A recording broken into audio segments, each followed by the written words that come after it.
Hello and welcome. So for the 0.9.0 release of Paranoia Perfect Edition, I thought that I would do a little demo to kind of go over some of the features because there's some stuff that's a little bit more involved.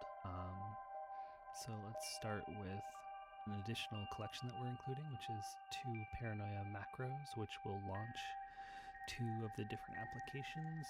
That should make it a little bit easier to run these kinds of games.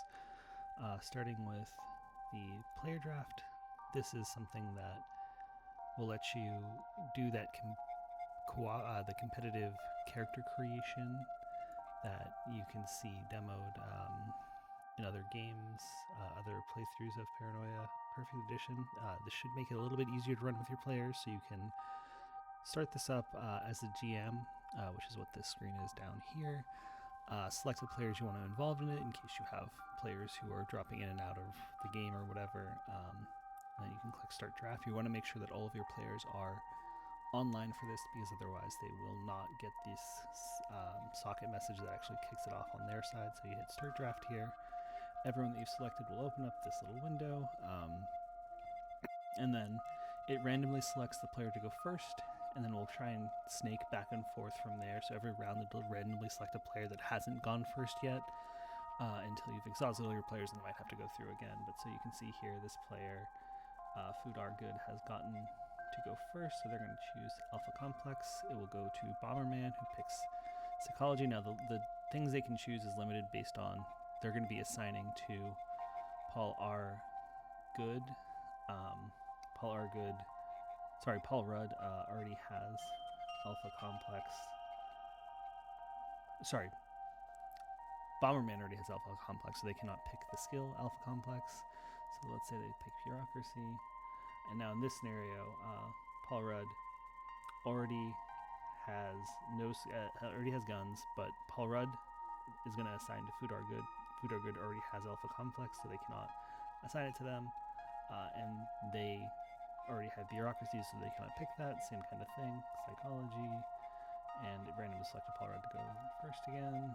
And it's going to try and reverse the order that it goes in between rounds. So now I'm just going to click through here.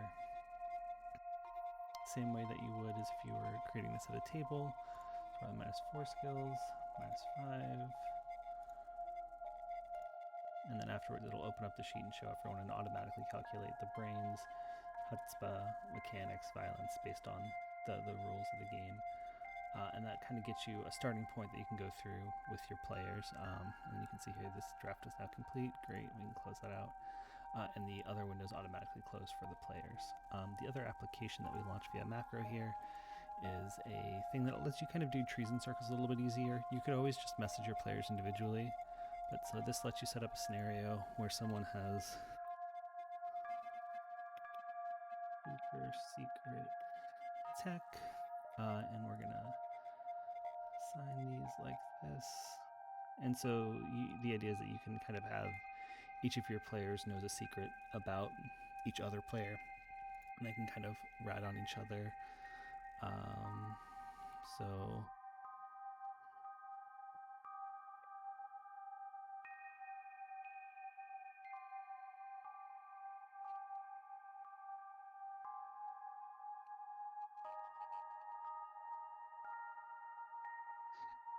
society. So you make up some acts that they've done. So Bomberman stole the item, and Food Are Good maybe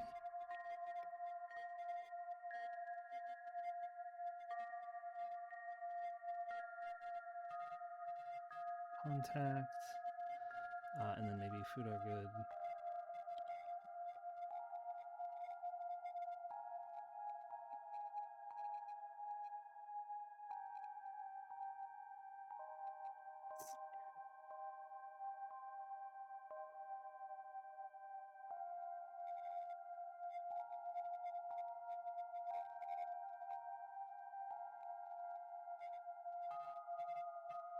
And Paul Rudd maybe saw you drop it, and then Paul Rudd. And the benefit of this is you can make this up before the game started and actually fill this out and have it ready to go at the start of this, so you don't have to come up with it on the fly like I'm doing.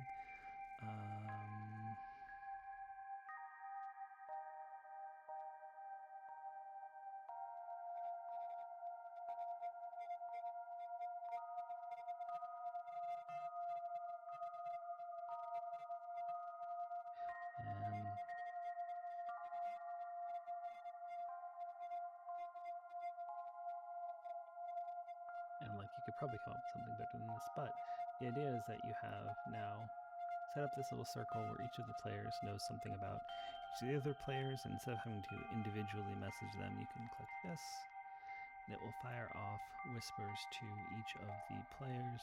Also from the skill draft, all of the messages you can see here, every time you make a selection, it's recorded in history. So we sent off these 3 messages, and you can see here that each of the players will have a whisper from the GM with the information that you put in there.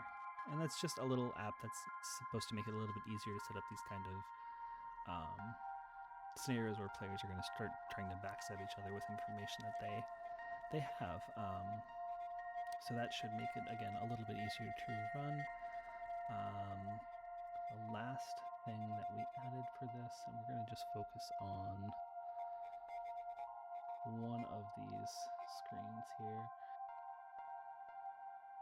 Cool, so the last thing that we did is we made it so that you can more easily add items.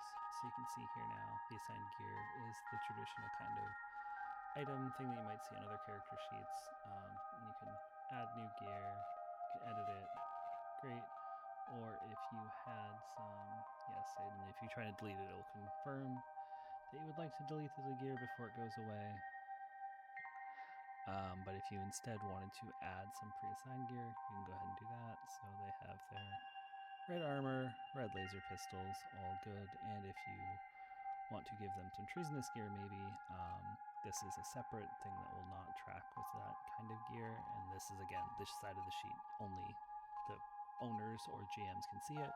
But then you can drag this on here, and you can see that it shows some of the high-level information. And if they want to see more, you can go in here, same as they would anything else, to actually read, what the success and the treason is for that equipment. And yeah, the other thing that we added is that now, because this side had a little bit more information kind of having to go in on this side, I wanted to make sure that you could see all of the fields and everything, so that way you're not like, oh, I just have all of this and miss this without scrolling down. So it now kind of resizes as we go. So yeah, like I said, these macros are now available in the compendium. So if you import all content, I've already done this, but if you were to do that, it would then show up here in all the macros, and you can drag them to your bar. Generally, the GM's the only one who's going to need to launch these, so the players won't need to necessarily be aware of these. The player draft will launch on all of their screens when you actually click the start draft, as long as they are all logged in. The other thing that's probably worth mentioning, let me get back one of our screens here. Okay, so we have our player Bomberman here. We're going to start the draft. When you're starting the draft, you need to have at least 2 participants, because otherwise there's not really a draft going on. You can kind of just step an individual player through that if you wanted to do like a solo version of that, and it shouldn't be too bad. But we're going to launch this right now with Bomberman and Food Are Good. So Bomberman's the screen on the left. Sometimes during the testing, I was seeing that they wouldn't have the correct information for whatever reason when it initially launched. If you do run into that, this refresh button will request the current state of the draft from the GM's controller, which is actually what's running the whole thing. And that can just fix any issues that you might run into. So the only other thing that we added is that there's now settings that a GM can set to just set a maximum Moxie and starting XP points for new characters. The maximum Moxie will obviously be respected here. So if I go into wellness, try and set Moxie of 9, it'll reset it to 8. The starting XP will just be when you start it up. So if I were to set this to 2,000 or 20,000, yeah, 2,000 for some reason. Yes, go ahead and reload. And I make a new big Troubleshooter. You can see on the wellness, they start with 2,000 XP. And that's just to give you some flexibility to be able to kind of get these characters set up in the state that you want to have them set up in, and make sure that characters aren't getting too much Moxie. And if you decide for your games that you want to have more Moxie, you can kind of control that. So yeah, that more or less covers it. Thanks. Have a good one.